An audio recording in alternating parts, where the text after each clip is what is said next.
Hello everyone, this is Ghanshyam Joshi and welcome to all of you in this lecture. इस lecture के अंदर बच्चों अपने एक्सरसाइज 5.2 के क्वेश्चन नंबर 6 टू 10 बच्चों मैं आपको करवा देता हूँ। तो आप पैरेलल अपने बुक रखिए अपने पास और क्वेश्चन नंबर 6 देखिए बच्चे, रफ नोटबुक भी खोल के रखो, जिसमें साथ के साथ जैसे जैसे आपको समझ आता जाए वैसे वैसे आप इसे नोट कर लीजिएगा। अगर आपने नोट कर रखा है तो आप साथ के साथ रिवाइज करते रहना। हाँ जी। तो क्वेश्चन नंबर 6 बच्चों हमें कह रहा है check whether -150 is a term of the AP 11852। सबसे पहले अपने बात करते हैं बच्चों, क्योंकि एक्सरसाइज 5.2 है और 5.2 के अंदर बच्चों आपको पता है कि एक फॉर्मूला अप्लाई होता है, AN equal A plus N-1 multiply में बच्चों D है। ठीक है। अब आपको कंफ्यूजन ये रहती है कि हमसे पूछा क्या है, तो बच्चों आपको AP सीरीज दे रखी है, तो A तो नहीं पूछा होगा, तो A गिवन है। A गिवन है बच्चों 11। डी भी नहीं पूछा होगा क्योंकि आपके पास AP सीरीज गिवन है, तो आपके पास डी आपको पता है कैसे फाइंड करते हैं, A2 - A1 से फाइंड करते हैं। तो A2 - A1 8 - 11, और बच्चों ये छोटी डिजिट में से बड़ी डिजिट जा रही है, तो डी आपके पास -3 आया है। तो गलती मत कर देना, 8 - 11 -3 होता है। डी आ गया। अब बच्चों वो कह रहा है check whether -150 is a term, वो कह रहा है ये टर्म है। तो बच्चों अब आपके पास ए आ गया, डी आ गया, अब आपको ये चेक करना है कि -150 टर्म है या नहीं। टर्म यानी -150 आपको टर्म दे रखी है, यानी ये आपको एन दे रखा है। एन आपके पास -150 है बच्चों।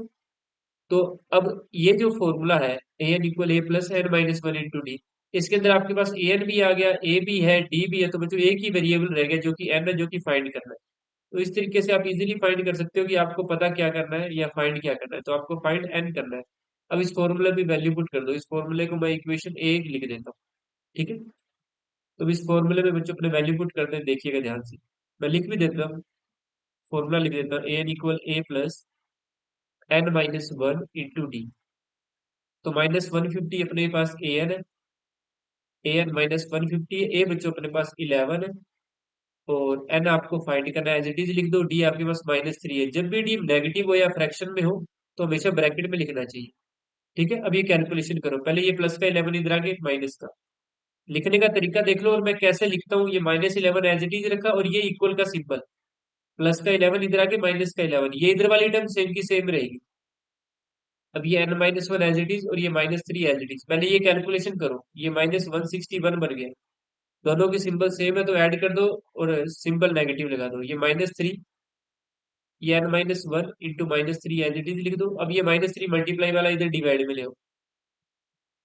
जब कोई टर्म डिवाइड में आती है तो उसका सिंबल चेंज नहीं होता, कहीं आप सोचो -3 इधर आके प्लस का 3 हो जाएगा, नहीं ऐसा नहीं होगा, तो ये माइनस माइनस कैंसिल। अब 161/3 है, ये -1 इधर लेके आओ, 161/3, -1 इधर आके +1 हो गया। We need to find the value of n, पहले इसकी कैलकुलेशन करो, ये 3 एज इट इज, ये 161, क्योंकि ये मिक्स्ड फ्रैक्शन है तो ये 3 बन जाए। ठीक है। ये एन आ गया, ये 161 + 3 आ गया बच्चों 164/3 इक्वल एन, क्योंकि 164 इज नॉट डिविजिबल बाय 3, 164 में 3 का डिवाइड नहीं जाता। इस बात का मतलब ये है बच्चों, एन जो हमारे पास इंटीजर नहीं है, n is not n positive integer, n is not a positive integer. N हमेशा पॉजिटिव इंटीजर आता है बच्चों, एन हमेशा क्या आता है बच्चों, पॉजिटिव इंटीजर आना चाहिए, it should be A positive integer like 1 2 3 4 and so. क्योंकि एन पॉजिटिव इंटीजर नहीं है, इस बात का मतलब है कि जो -150 है, इस एपी सीरीज की कोई टर्म थी ही नहीं।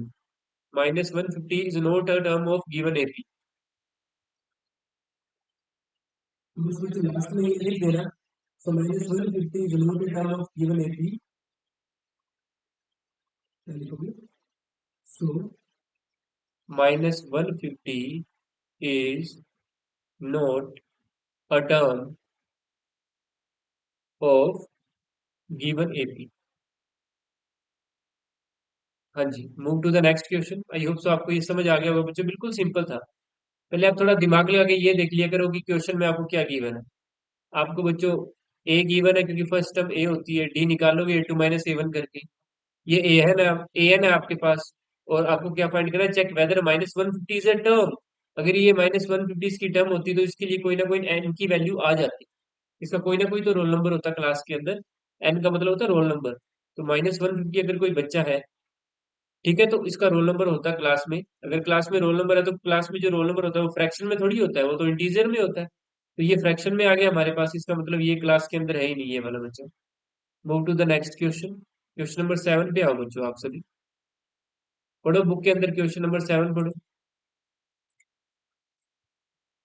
क्वेश्चन नंबर 7 आपके पास है,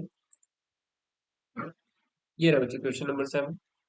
क्वेश्चन नंबर 7 भी है, find the 31st term of NAP whose 11th term is 38। 11th term बच्चों अपने को दे रखी है, कितना 38 है, 11th टर्म 38 है, और 16th टर्म बच्चों 73 है। थोड़ा ध्यान से देखिएगा, पहले लिख लिया करो गिवन क्या है आपके पास। गिवन है बच्चों हमारे पास, find the 31st term, 31st term तो फाइंड करनी है। 11th टर्म 38 है, अब 11th टर्म जो होती है बच्चों वो आपको पता है, 38 गिवन है, और 11th टर्म होती क्या है, as we know 11th term को अपने A+10D लिखते हैं। क्या लिखते हैं बच्चों, A+10D। क्या लिखते हैं, A+10D लिखते हैं। एक सेकंड को, A+10D, ये A+10D क्यों लिखा जाता है, क्योंकि आपके पास ये जो फॉर्मूला है an वाला, ये देखो ये an वाला जो हमारे पास बच्चों ये फॉर्मूला है, अगर इसमें हमें A11th टर्म फाइंड करनी हो, A11 यानी A11, तो इस n की जगह जैसे मैं 11 पुट करूंगा, ये 11 -1 10 बन जाएगा, ये 10 × D बन जाएगा। इसलिए अपने डायरेक्ट याद रखते हैं, 11th टर्म होती है वो होती है A+10D।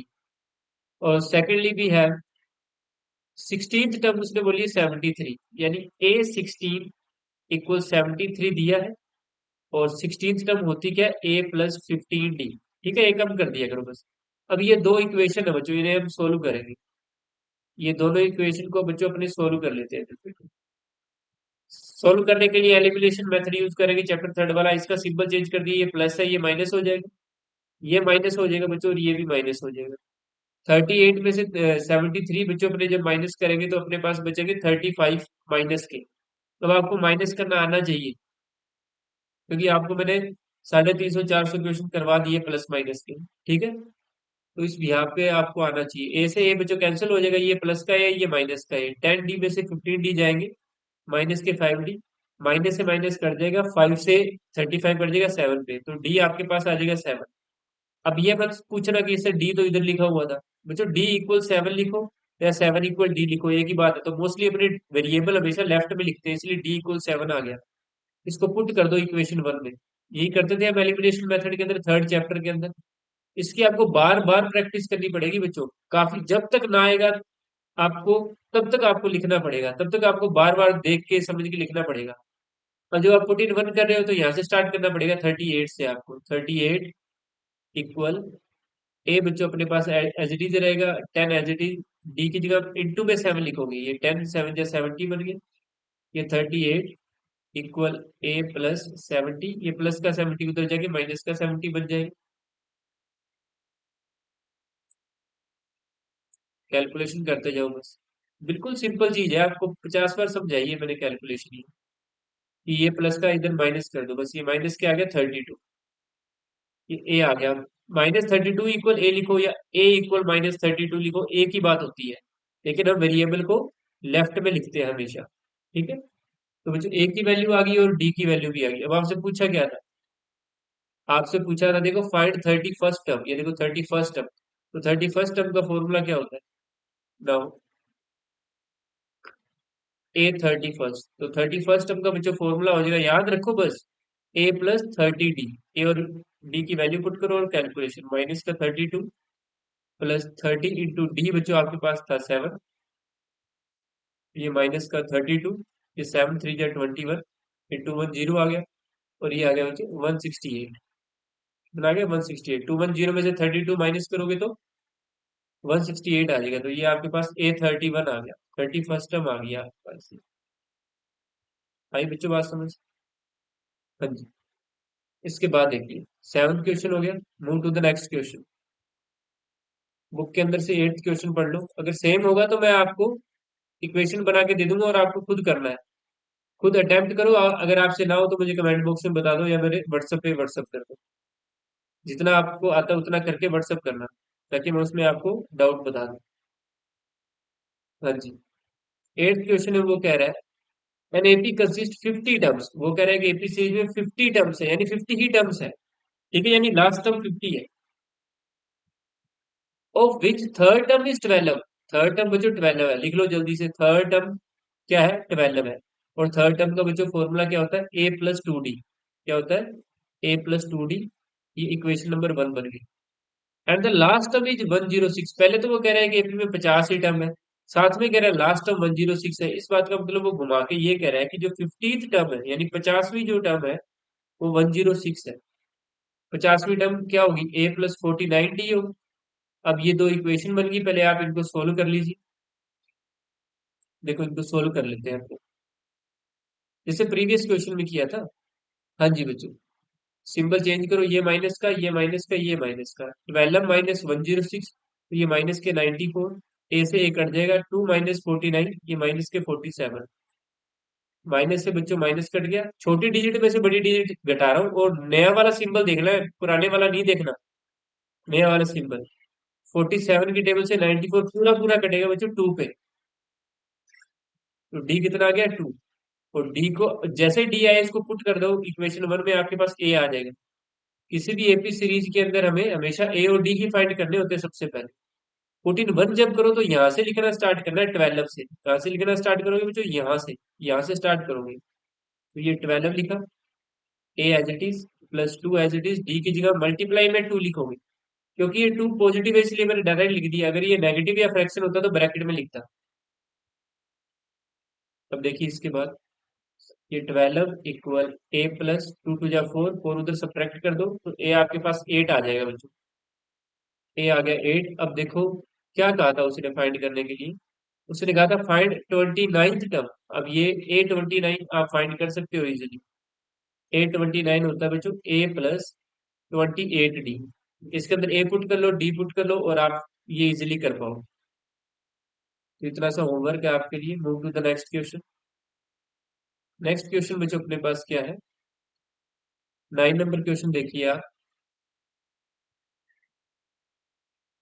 9 नंबर बच्चों क्वेश्चन जो है वो कह रहे हैं third and ninth term of an AP r 4 and -8। Same बच्चों वही बातें हैं कि दो दो आपसे इक्वेशन बनाता रहेगा और सोल्व करवाने की कोशिश करवाएगा आपसे, कि बच्चे को सोल्व करना आ गया या नहीं है। वो कह रहे third term and ninth term 4 and -8। Third term है बच्चों 4, तो फॉर्मूला बना लो A+2D, इक्वेशन 1। नाइन्थ टर्म है बच्चों आपके पास -8, A+8D, इक्वेशन नंबर 2। तो बच्चों यहाँ से ए और डी फाइंड कर, सिंबल चेंज करो। ये देखो ये प्लस का हो जाएगा अब, तो 4+8 ये 12 बन जाएगा। ए से ए कैंसिल हो गया, 2 में से 8 सब्ट्रैक्ट होंगे, क्योंकि न्यू सिंबल देखना है, न्यू सिंबल। 2 - 8 माइनस का 6D। अब -6 से 12 कटेगा बच्चों, मल्टीप्लाई वाला डिवाइड में जाएगा ये एक्चुअली ऐसे हुआ है, 12 अपॉन में -6 इक्वल डी। तो बच्चों डी यहाँ से आ जाएगा -2। D equal -2। डी की वैल्यू आ गई -2, तो पुट कर दो ये। Put D equal -2 in equation 1। ठीक है। अब देखो डी नेगेटिव है, तो अब अपने जब रखेंगे इक्वेशन में तो देखना मैं कैसे रखूंगा, ध्यान से देखिएगा। 4 एज इट इज, ये देखो यहाँ पुट करूंगा, यहाँ डी पुट करूंगा, तो 4 as it is, a as it is, +2 as it is, d की जगह -2। ये 4 as it is equal a, ये 2 2 जा 4 आ गया, -4 उधर जाके ऐड हो जाएगा। ए आपके पास आ गया बच्चों 8। ए आपके पास 8 आ गया। अब देख लो क्या फाइंड करना है। देखो उसने कहा है which term of this AP is 0। वो कह रहा है कौन सी टर्म इसकी 0 होगी। विच टर्म यानी रोल नंबर पूछ रहा है, यानी एन तो आपको दिया है, वो कह रहा है 0 है एक टर्म। उसने कहा एक टर्म 0 है। उसने कहा है एक टर्म इसकी क्या है? 0 है। तो ये जो है ये कौन सी टर्म है? एक टर्म जो 0 है वो कौन सी टर्म है? तो यानी आपको फाइंड क्या करना है बच्चों? फाइंड एन करना है, यानी इस ये जो 0 टर्म है इसका रोल नंबर फाइंड करना है, कि ये 5th टर्म है, 6th है, 8th है, कौन सी है। तो पहले आप एन का फॉर्मूला लिखो, A+n - 1 × D। अब इस एन की जगह 0 पुट कर दो। ए आपके पास 8 आया है बच्चों, एन आपको फाइंड करना है, और डी आपके पास देख लो कितना है। डी कितना फाइंड किया था? डी है -2। तो यहाँ पे देखो जब नेगेटिव टर्म आएगी तो ब्रैकेट में लिखोगे, पहले ये प्लस का 8 इधर लाओ, तो 0 में से 8 सब्ट्रैक्ट होगा तो -8। अब ये -2 मल्टीप्लाई वाला जाएगा डिवाइड में, डिवाइड में जाता तो सिंबल चेंज नहीं होता। ठीक है। अब ये 2 से 8 कटेगा 4 पे, ये -1 उधर जाके ऐड हो जाएगा तो n आ गया जो 4 + 1 5, n = 5 आ गया। This means so 0 is fifth term, fifth term of given AP, यानी 0 जो है गिवन एपी की कौन सी टर्म है बच्चों, फिफ्थ टर्म है। आई बात समझ, बिल्कुल आसान था। पहले सेम आपको जो दो टर्म दे रखी है, थर्ड टर्म और नाइन्थ टर्म, a+2d a+8d के बराबर रखे, वही सोल्व किया, ए और डी की वैल्यू निकाली। उसके बाद उसने क्वेश्चन में थोड़ा सा नई बात पूछी है कि 0 इसकी कौन सी टर्म है, यानी 0 आपके पास ए एन है और आपको एन फाइंड करना है। तो उस यहाँ पे ए एन इक्वल a+n-1 में वैल्यू पुट करके कैलकुलेशन करके एन की वैल्यू फाइंड कर दी बच्चों। ठीक है, एन आ गया 5, दिस मीन 0 जो है फिफ्थ टर्म है। Move to the next question. Next question पढ़ो बच्चों। Question number 10। क्वेश्चन नंबर 10 है बच्चों आपके पास। वो कह रहा है जो 17th टर्म है of an AP exceeds its 10th term by 7। तो थोड़ा क्वेश्चन की स्टेटमेंट को ध्यान से समझने की कोशिश कीजिएगा। वो कह रहा है 17th term of an AP 10th term by 7। वो कह रहा है 17th टर्म जो है, वो कह रहा है 17th टर्म जो है वो 10th टर्म से कितनी ज्यादा बच्चों, 7 ज्यादा है। तो पहले जो स्टेटमेंट लिखा है उसके बिहाव पे आप ये बात लिखना सीख लो।